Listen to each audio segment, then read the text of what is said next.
Queremos llevarlo también a las preocupaciones que hay en torno a marzo, que ya está ahí a la vuelta de la esquina, ¿no es cierto? Se han anunciado una serie de movilizaciones y también hay un dato que llama la atención a propósito de las masivas renuncias de carabineros en los últimos meses. Según el diario La Tercera, dijo que 650 funcionarios dejaron la institución en los últimos meses. También se aumenta ese número. ¿Hay contingente o no hay? Y lo otro que se habla siempre es que siempre en el sector oriente hay más contingente policial, a diferencia de lo que pasa en otros lugares. Sí, yo sé que se ha dicho eso, yo sé que está este dato en relación con renuncias de carabineros, pero uno de los temas que más nos preocupa y ocupa también es lo que la gente piensa que puede ocurrir en marzo, porque el boca a boca o las redes sociales a veces difunden información no desde la evidencia, sino que desde la opinión, desde lo que yo creo como sentido común que puede ocurrir, pero como gobierno tenemos que hacernos cargo de la evidencia. ¿Y qué es lo que nos dice los estudios de opinión pública, la evidencia que hemos levantado? Que hay una distancia grande todavía entre lo que se hace en política y lo que quiere la ciudadanía. Por eso la gente salió a marchar. La gente no sale a marchar porque quiera marchar, lo hace porque lo necesita ser escuchada. Esa es mi opinión. Y desde ese punto de vista, si aparece que las prioridades son pensiones, es salud, es educación, eso es lo que tiene que hacer un gobierno. Y por eso tenemos esta agenda social donde está como prioritario, y creo que el corazón de la agenda social, esta reforma de las pensiones, que le entrega 70.000 pesos más a las mujeres de forma automática, casi 60.000 a los hombres, nadie por debajo de la línea de la pobreza, nadie con una pensión inferior al sueldo mínimo. ¿Y por qué digo esto? Porque si logramos aprobar este tipo de reformas en el Congreso en marzo, creo que la situación va a estar un poco más tranquila. La ciudadanía va a decir, esta gente nos está escuchando. Estos políticos que estuvieron preocupados durante muchos años y muchos gobiernos, no quiero echar la culpa a nadie, de sus prioridades, hoy día nos están escuchando. Hoy día entienden que hay pensiones que son indignas, que hay medicamentos que son muy caros, ¿Ministro? Que el sueldo mínimo es bajo, etcétera. Sí, yo quiero volver a la cifra de Carabineros, sobre todo que, independiente de la cifra, esto también viene acompañado de un diagnóstico que Carabineros que han renunciado señalan que han dormido en colchones, que tienen una incomodidad tremenda, que el pago, y eso ya lo sabemos, es bastante bajo, que ha existido desde el 18 de octubre una sobrecarga laboral tremendamente intensa y tal vez lo más preocupante es el miedo. Y justamente el miedo a enfrentar a lo que se viene en marzo, si bien que me parece correcto que el gobierno tiene que actuar sobre la evidencia, sin actuar sobre la evidencia hemos visto muchos casos en que se ha descontrolado todo. La misma PSU que se dio en 3 oportunidades y básicamente todos sabíamos dónde estaban los puntos conflictivos, menos los que tenían que saber.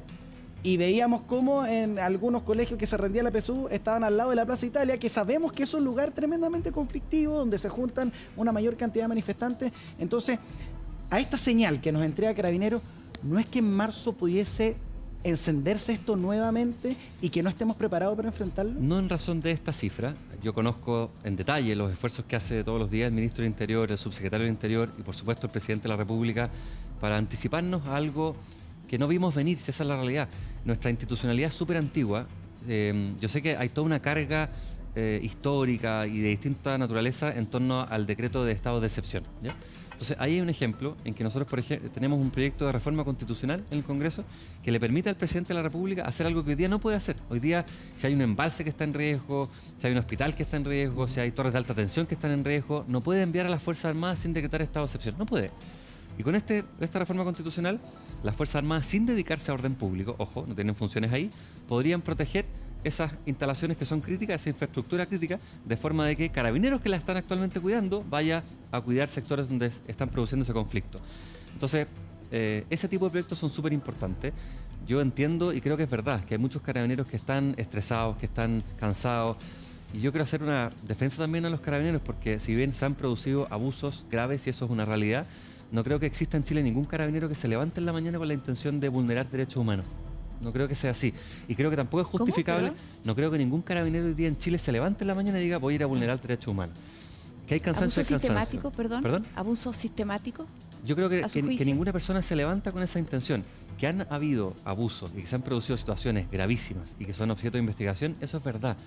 Chile ha abierto las puertas y el gobierno ha abierto las puertas a organismos internacionales para que se investiguen estas situaciones. ¿Con informes lapidarios? Con informes lapidarios, en algunos casos que tienen información que nosotros no compartimos, pero yo no creo que exista una dicotomía, no creo que tengamos que elegir entre respetar los derechos humanos y cautelar el orden público. Creo que se pueden hacer ambas cosas a la vez. Ministro, a ver, ya vamos a hablar de las encuestas. Las encuestas también, criticadas también, pero son las encuestas y todas coinciden. En el fondo acá hay una muy mala evaluación de todas las instituciones, pero en lo que a usted le compete, hoy día es el vocero, hoy día pone la cara, el gobierno tiene muy poco respaldo. el presidente tiene muy poco respaldo. O sea, tiene en la CADEM, que era una encuesta bastante generosa, era vista como la encuesta casi algo de la pelaban harto.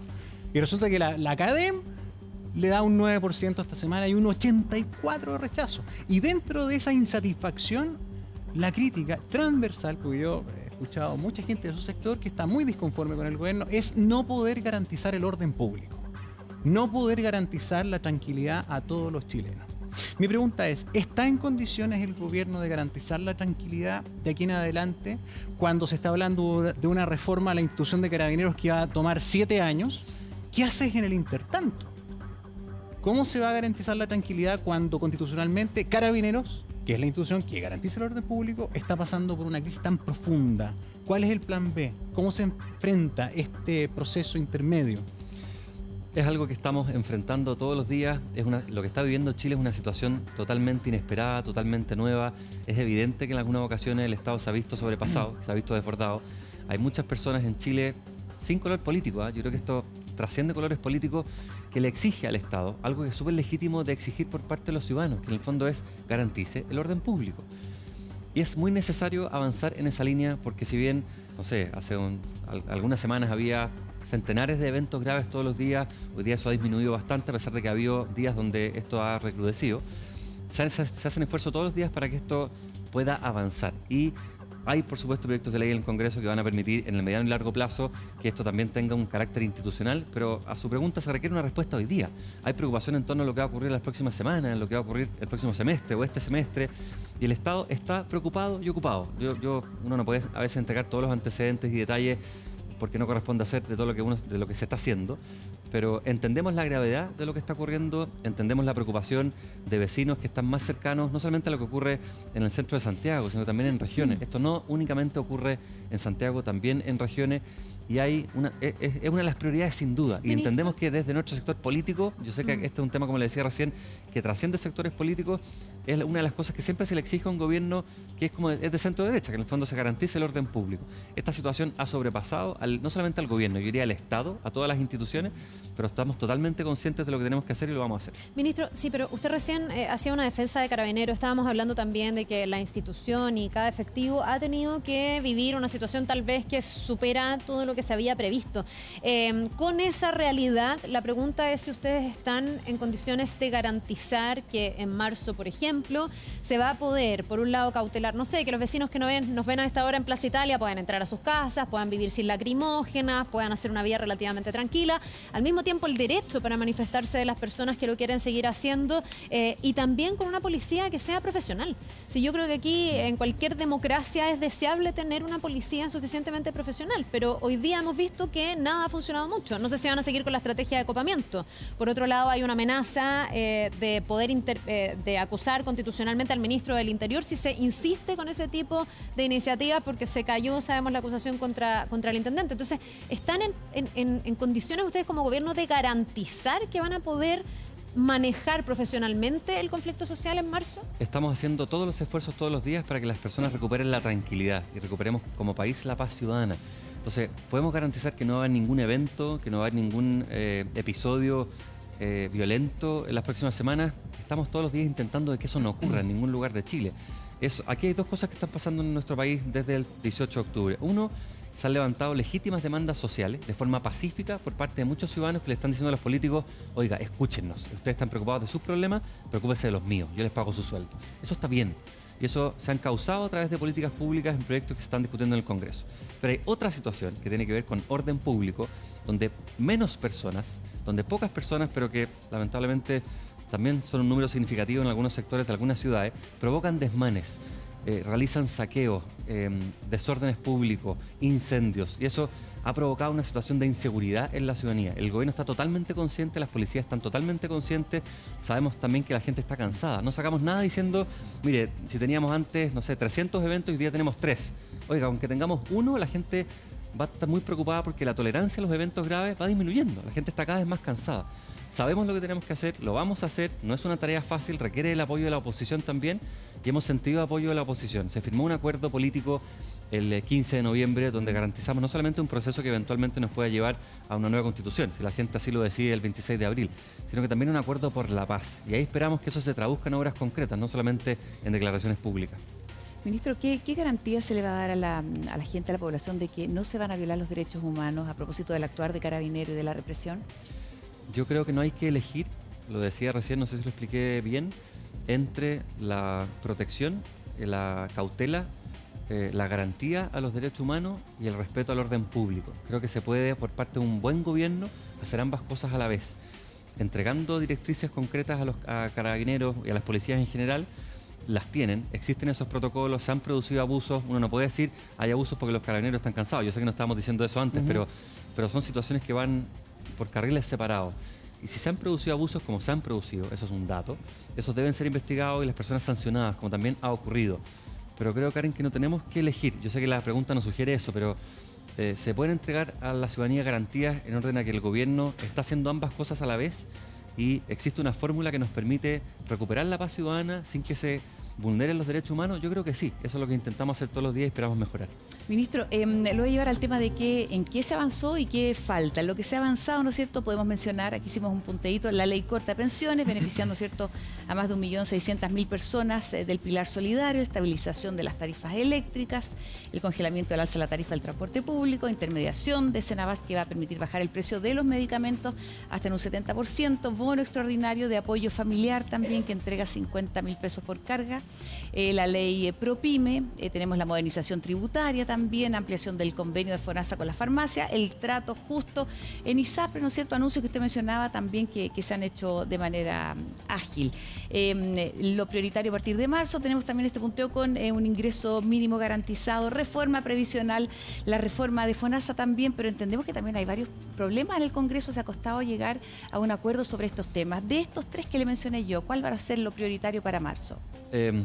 Primero, comunicar lo que estamos haciendo, que es una dificultad siempre en política. Tenemos una vocera extraordinaria, estoy reemplazándolo esta semana, que nos ha permitido que la gente entienda lo que se está haciendo desde el Congreso y desde el Gobierno.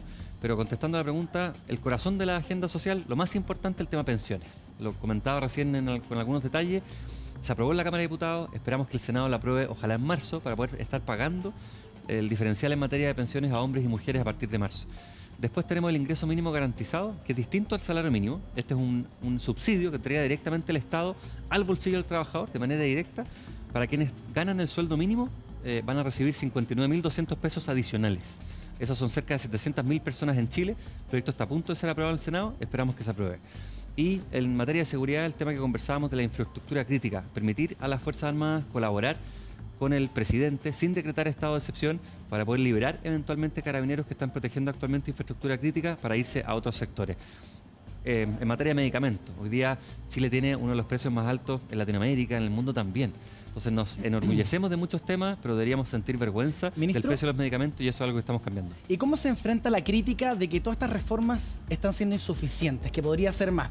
Porque a mí me gustaría hacer eco y retrocedemos harto tiempo, al 18 de octubre, por cómo comenzó todo, la tarifa del metro. Es que no se puede, hay contrato, esto no se puede modificar, no se puede romper, no se puede cambiar. ¿Qué pasó? Se congeló el alza de la tarifa. Lo mismo con la energía, la luz, también se congeló el alza. Con los TAC ocurrió algo similar. Entonces, no se genera la sensación de que se dice mucho que no se puede cambiar, no se puede variar, no se puede bajar. Y en la práctica nos empezamos a dar cuenta que sí, y ahí surge esta crítica. Sí, la medida, ok, puede mejorar, pero podría ser más. Yo creo que sí, yo creo que es una crítica justa. Y la ciudadanía, claro, había oído durante mucho tiempo, oye, esto no se puede, porque si lo hacemos queda la embarrada. Claro. Y se pudo. Entonces la gente dice, ¿por qué no se hizo antes? Y ahí hay una culpa que tenemos que hacer todos los que llevamos un tiempo en política. De ahí hay que partir. Así que creo que esa es una crítica justa. Segundo, no hay proyecto de ley perfecto.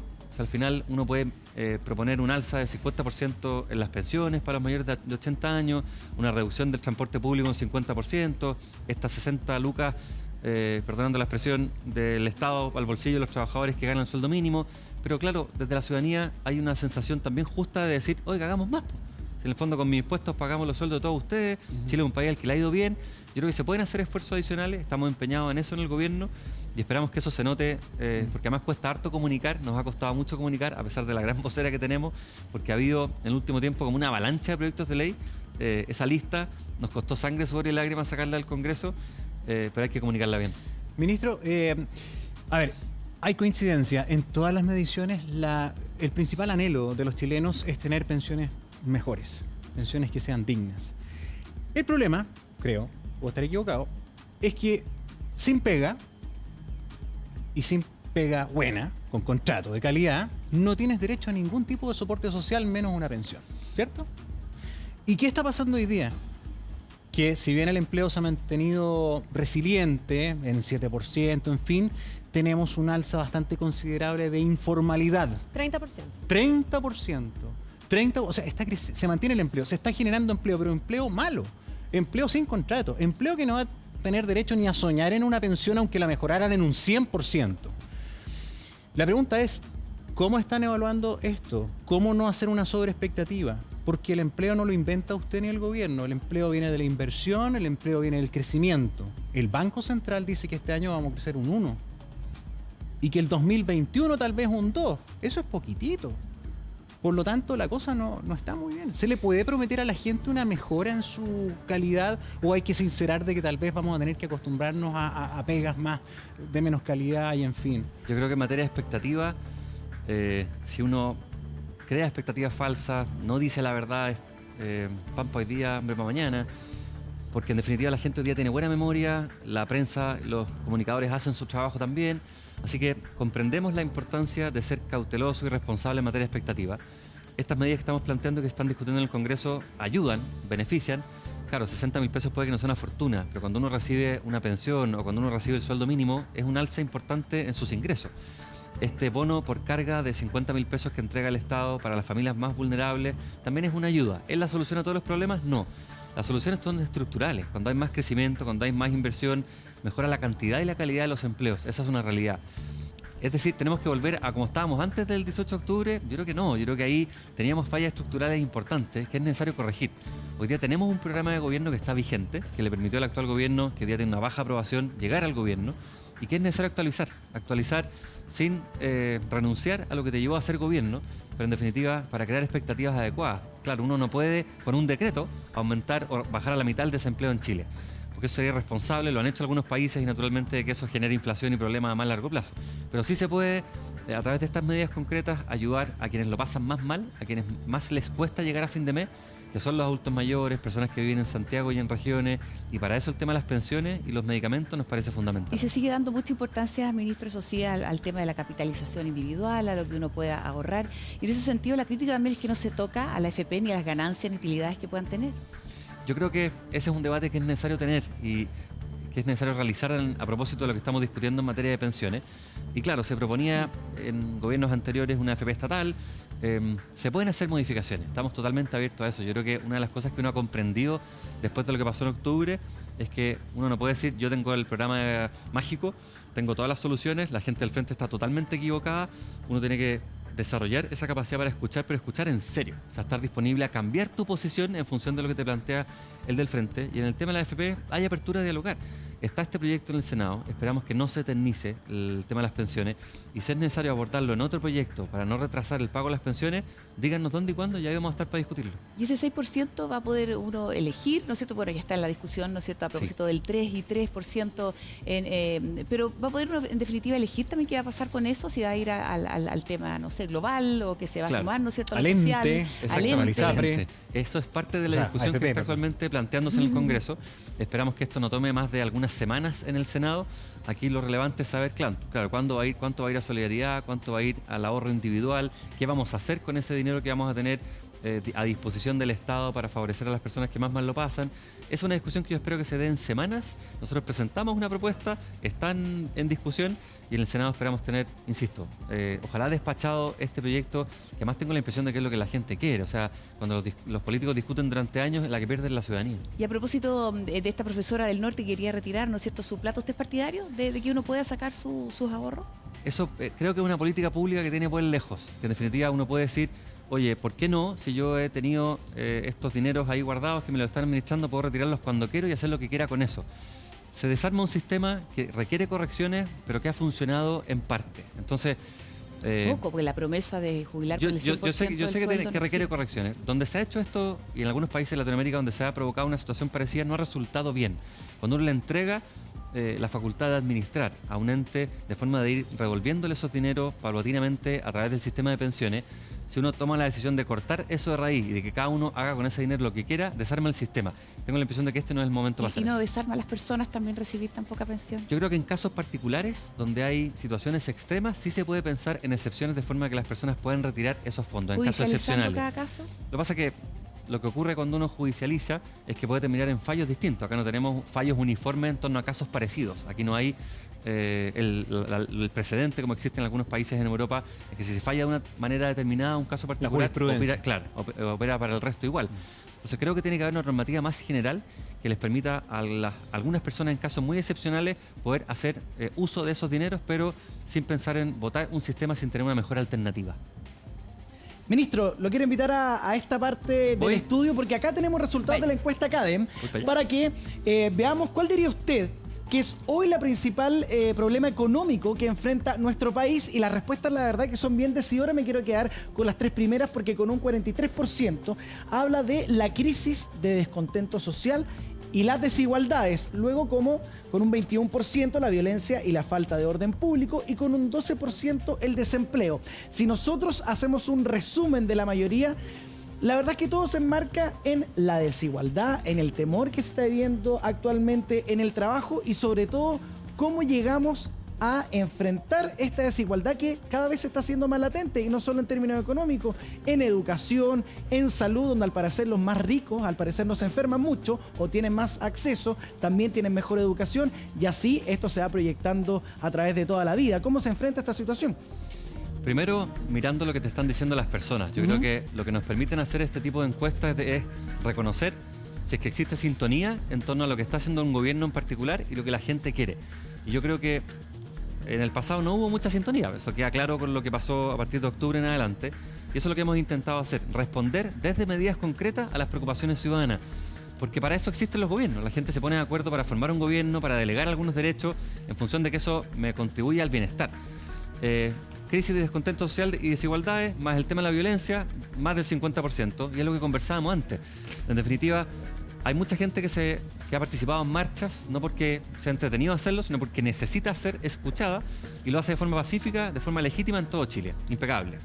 Ahí hay una alerta que se levanta en torno a la actividad política. Y también un problema de orden público. Gente que se levanta a otra cosa, que no participa de las marchas para levantar banderas sociales o para que se levanten ideas que ellos proponen, sino que únicamente para provocar desmanes. Ambas cosas están ocurriendo en Chile, y eso da cuenta de este más del 50% que forma parte de las Y preocupaciones. eso también ciudadanas. habla de la desigualdad, que era la principal preocupación, porque el metro finalmente le afecta a los que no manejan la mayor cantidad de recursos que se desplazan por la región metropolitana, Claro. que fue uno de los principales lugares quemados y que tuvo una recuperación que hasta el minuto no llegamos al 100%. También está el temor de perder el trabajo, y eso también afecta desde los sectores vulnerables hasta la clase media en general, que es la más masiva. Lo quiero invitar, ministro, a que revisemos la gráfica también de esta encuesta CADEM, que fue bien reveladora con datos importantes que se entregaron ayer, para que la veamos. Ahí ya está en pantalla, la tenemos atrás. Ahí está, la principal preocupación de los chilenos es perder el trabajo. Vivir así, con esa incertidumbre, es bien terrible, desde las pymes hasta los que están en trabajo en grandes empresas, pequeñas empresas.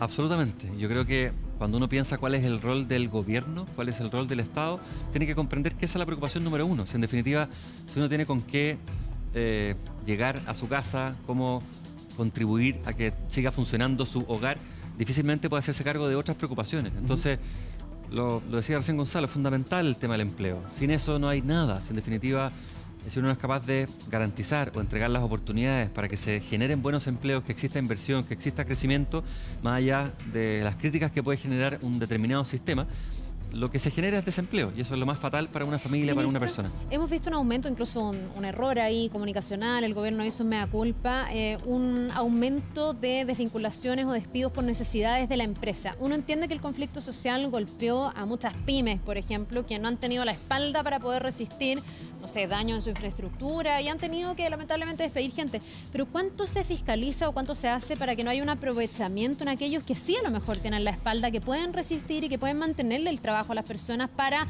que el conflicto social no termine siendo una excusa para ir echando Yo creo que fuego? es fundamental, porque Claro, echa la ley, echa la trampa. Si se produce un estallido, si hay una situación que está afectando a muchas personas, desde la naturaleza humana, lamentablemente va a haber algunas personas que se van a querer aprovechar. Entonces, la causal necesidad de la empresa está establecida en el Código del Trabajo como una causal de despido cuando ocurre justamente lo que el castellano indica, cuando hay necesidades de la empresa.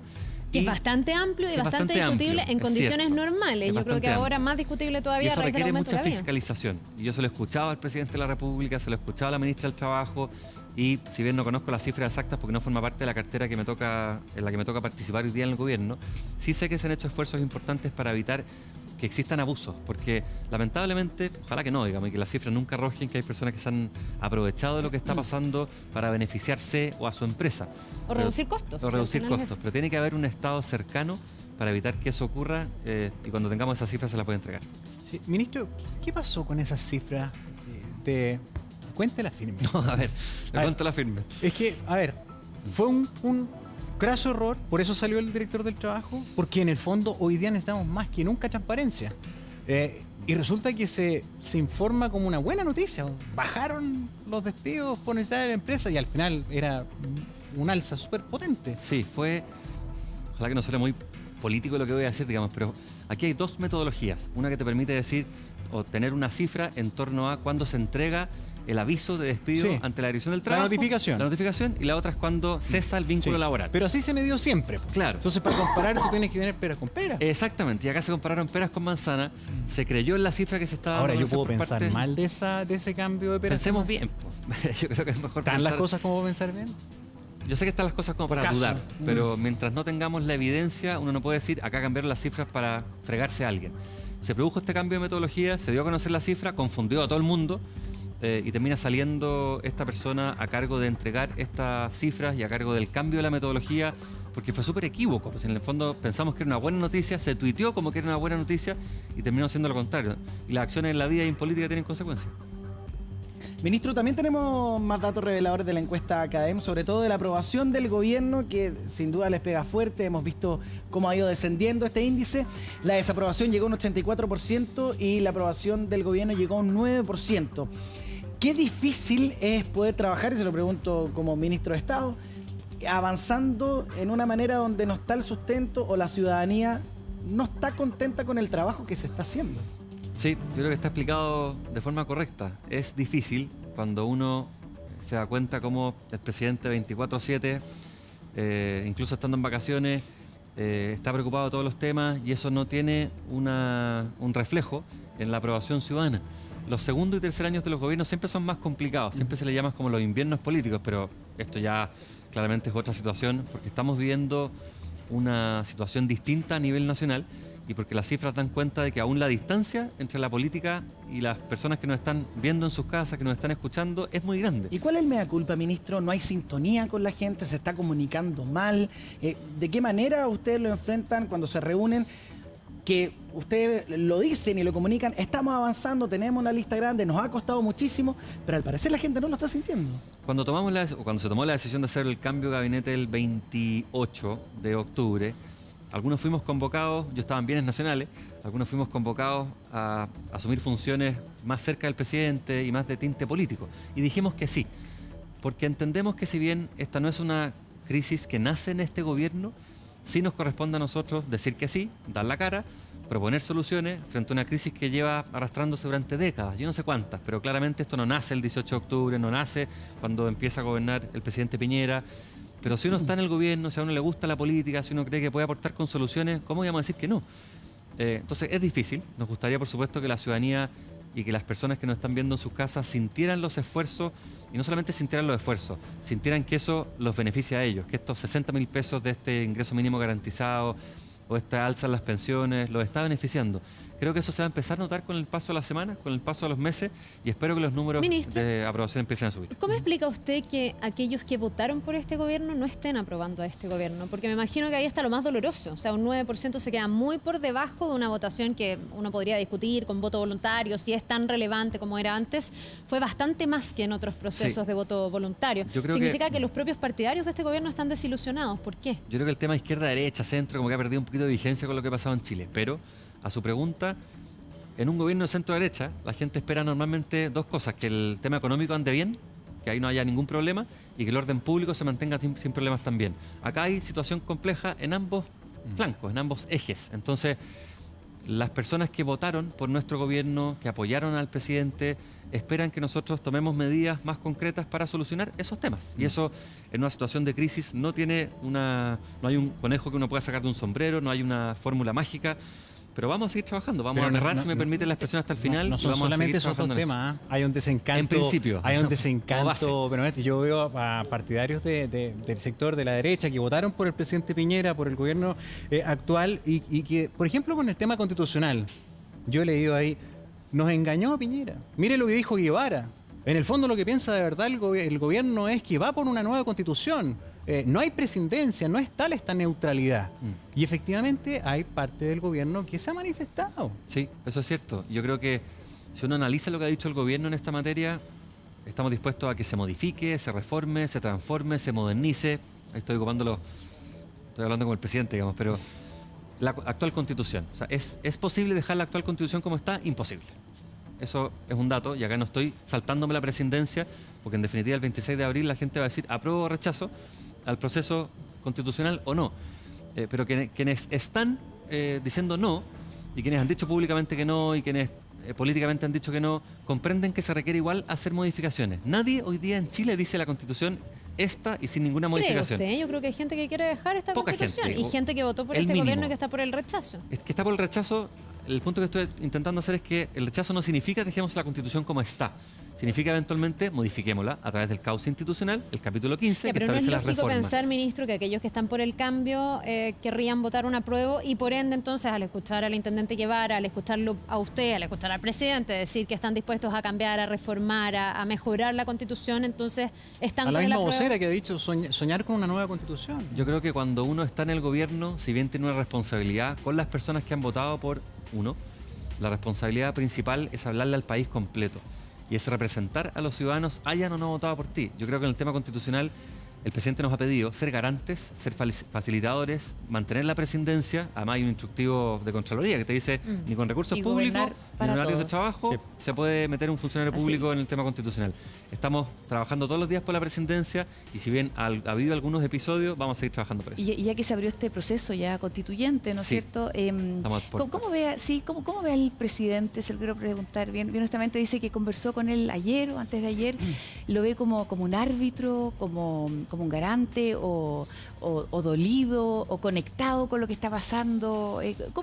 ¿Cómo lo ve? Yo se lo he preguntado a varias, bueno, los que estuvieron con nosotros en el Llegó tu hora, ¿no es cierto? El diputado Belolio, pero trataba de decirle, claro, y ahí uno se empieza a hacer una impresión. Pero ¿cómo Sí. lo pudo escuchar? Yo vengo de un ministerio donde tenía vinculación permanente con el presidente, por supuesto, pero no la que tengo hoy día. Hoy día hablo muchas veces al día con él, igual que el resto de las personas que estamos en el comité político. El presidente está metido en todos los temas y en buena hora. Conoce perfectamente lo que ocurre en cada ministerio, cuáles son los desafíos de cada Pero está ministerio. preocupado, Sí. está preocupado, angustiado, está conectado. Yo creo que conectado. familiarmente, si nos están viendo esta entrevista, lo van a retar porque está conectado a pesar de que está en vacaciones. No lo he visto angustiado, lo he visto confiado en que tenemos. Pero conectado con la gente, me refiero, Sí. no con la... Mira, lo que más le gusta son las salidas de terreno, es lo que más difícil ha resultado hacer en el último tiempo, por razones obvias. Es muy difícil tener actividades públicas sin que la ciudadanía se manifieste a veces de forma un poquito que complica el mismo desarrollo de este tipo de actividades. Pero cuando ha salido nuevamente a terreno, cuando ha podido conectarse con las personas, conversar con adultos mayores, vuelve contento a la moneda. Y eso es lo que queremos hacer. Queremos un gobierno más presente. Lo que nos ha dicho el presidente es menos escritorio, más territorio, y eso es lo que queremos para el 2020. Ministro, ¿Es cierto que lo habían nombrado ministro del Interior a usted o no? ¿Ah?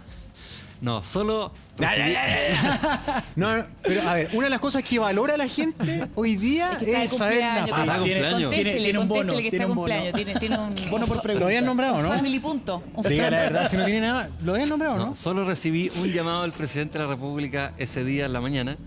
Y aquí estamos hoy día sentados Y se le asumiendo cortó un el rol celular, distinto. mira. además. No está con mala señal, está con buzón de voz. Ya, no, cosas que pasan en la política. Cosas Pero que es pasan en verdad la que política. estaba listo, ya se estaba peinando como ministro del Interior. No, y recibí al un llamado final ese día en la después, ¡no! mañana, el 28. El Ministerio de Gobierno Nacional está cerquita de la moneda.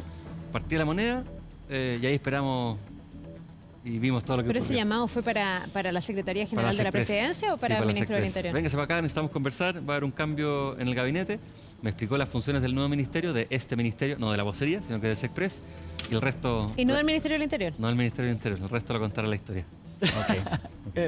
Dejó algo ahí. Oiga, ministro, dentro de esta crisis también está la crisis de las instituciones, que tiene mucho que ver con la confianza. Desde Carabinero, lo único que se salva es la PDI y el registro civil, y dentro de lo más bajo, Carabinero, el propio gobierno, el Congreso, distintas instituciones como la Iglesia. Y me quiero detener en el Congreso, porque uno ve distintas peleas chicas que se transforman en pésimas señales, que aumenta por lo demás el descontento y que viene muy en contraparte a este acuerdo por la paz, que uno dice, bueno, al fin vamos a comenzar a avanzar, vamos a ver más materializado este avance y tal vez los cambios van a estar. Pero con tanta pelea chica, que rompen una foto, que el grito para allá, que después no quieren venir a la sala, que no existe el quórum, uno dice, pero claro, Ni colegio. uno espera cualquier cosa de tu representante, menos lo que están haciendo. Yo fui 12 años diputado Por eso por la región de tiene más valor su Antofagasta, opinión. mi querida Calama y Tocopilla, y otras ciudades también.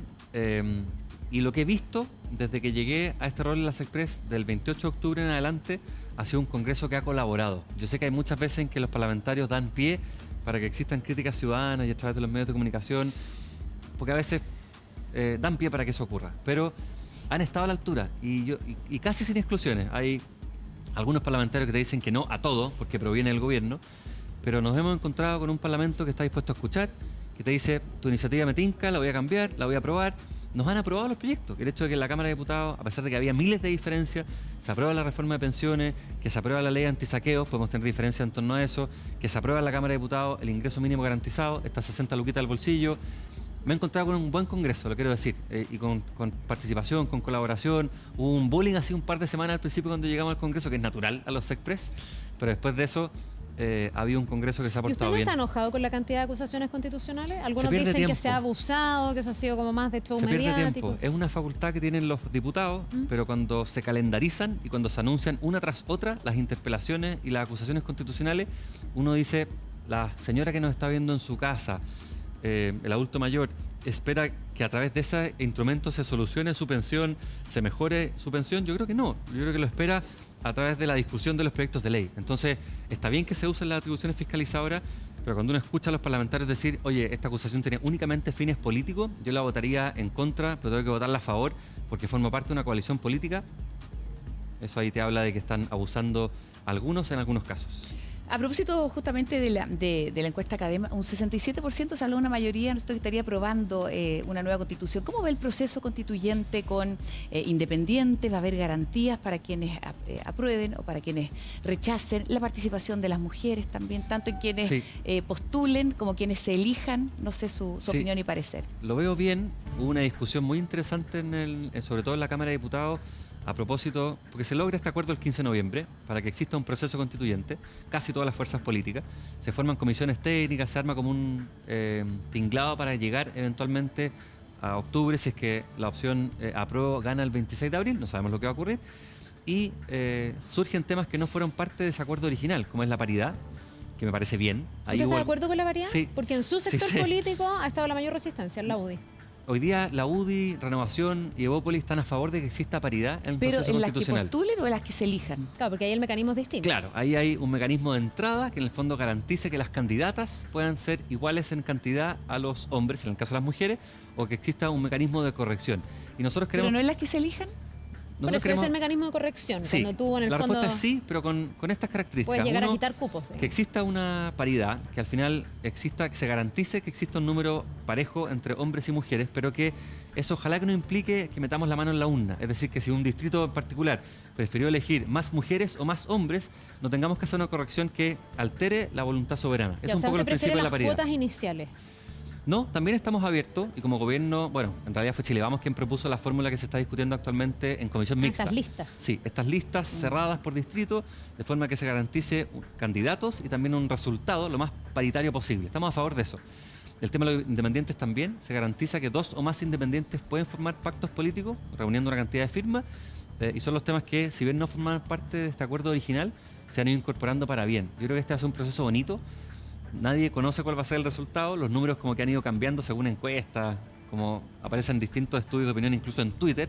uno tiende a pensar de que, claro, los números no están muy fijos todavía, pero la discusión está interesante. A propósito de todo esto del orden público, siempre se dice, el orden público, bueno, hizo que la PSU se corriera, que se tuviera que rendir 3 veces, ¿no es cierto? ¿Qué va a pasar con el orden público en ese día? El Estado, que es el garante del orden público, ¿no es cierto? Uno dice de pronto, ¿qué va a pasar si dice no está la garantía? O sea, ¿de qué manera se garantiza que el proceso constituyente se realice como tiene que hacerse? Haciendo la pega, si me permiten la expresión que tiene que hacer el Estado, si yo hoy día digo está totalmente garantizado, no hay ninguna dificultad, es casi un llamado a las personas que no están interesadas en que esto ocurra, en que esto funcione, en que la ciudadanía participe, a provocar algún tipo de desmane. Entonces, prefiero ser cauteloso. Estamos tomando todos los resguardos para que el proceso avance con mucha naturalidad. Esperamos que vote mucha gente el 26 de abril. Yo creo que mientras más gente vote, mejor, independientemente de cuál sea el resultado. Creo que le da legitimidad a un proceso que podría continuar según lo que diga la ciudadanía. Pero como Estado estamos haciendo la pega, más allá de que yo diga públicamente que no hay ningún desmán, porque es algo que... El orden público no es el único argumento, y a mi juicio no es el más atendible o debatible dentro de los que se esbozan para decir que no estarían las garantías. Hay otro argumento que los intelectuales han debatido un poquitito más, que es cuántas garantías hay, por ejemplo, si se aprueba este cambio constitucional, a deliberar libremente las ideas que van a estar contenidas en esta nueva constitución, pensando en que hoy día las funas se han convertido en algo bastante cotidiano, pensando en que, no sé, tuvimos el caso de esta jueza, que más allá de que uno pueda estar a favor o no de las cosas que dijo, y en el fondo muchos consideran que ahí hay mucho prejuicio, se termina publicando su dirección, yendo a su casa. Entonces, la pregunta es cuántas garantías o cómo se va a trabajar para garantizar que la deliberación de una nueva constitución sea libre. Porque en el fondo alguien puede decir, yo estoy en contra del aborto, por dar un ejemplo, y alguien que no esté a favor, funar a esa persona, publicar su teléfono, ir a su casa, ese mecanismo yo creo que considero que es debatible o preocupante al menos. Yo creo que estos espacios de conversación son fundamentales y lo agradezco profundamente para esto. ¿Por qué? Porque no es únicamente rol del Estado garantizar eso. Y tiene razón, quizá lo expliqué mal, de que claro, principalmente puede ser el tema de orden público, pero también debe haberse un debate en torno a los contenidos, un debate libre, verdaderamente libre. Y si no existe esa posibilidad, si las personas no son capaces libremente de poder expresar sus opiniones sin que los funen, sin que publiquen sus celulares, me acuerdo que tiempo atrás publicaron los teléfonos del gabinete completo, claro, bueno, eso da un poco lo mismo, pero tiene que haber garantía en torno a que el debate se desarrolle libremente y que no se sienta uno presionado a no poder decir lo que piensa con total naturalidad. Eso depende de la sociedad, no únicamente del Estado. Ahí las redes sociales juegan un rol, los comunicadores también, las personas que nos están escuchando en sus casas. No nos acostumbremos a que sea normal a que una persona que no viste uniforme o que sí viste uniforme lo insulten por pensar de una manera determinada. ¿Y cómo se va a desarrollar el proceso constituyente, el plebiscito propiamente tal? ¿Es como ir a votar? Sí. ¿Son similares los locales de votación, con una jornada que parte muy temprano, con vocales de mesa? Exactamente ¿Los igual. militares toman el control de las sedes de votación? Exactamente igual a como conocemos los procesos electorales. Se están tomando los resguardos para que ocurra de la misma manera. Yo creo que Chile es un país al que le gusta votar. Hoy día el voto es voluntario. El plebiscito de salida, si es que hay plebiscito de salida, va a ser obligatorio.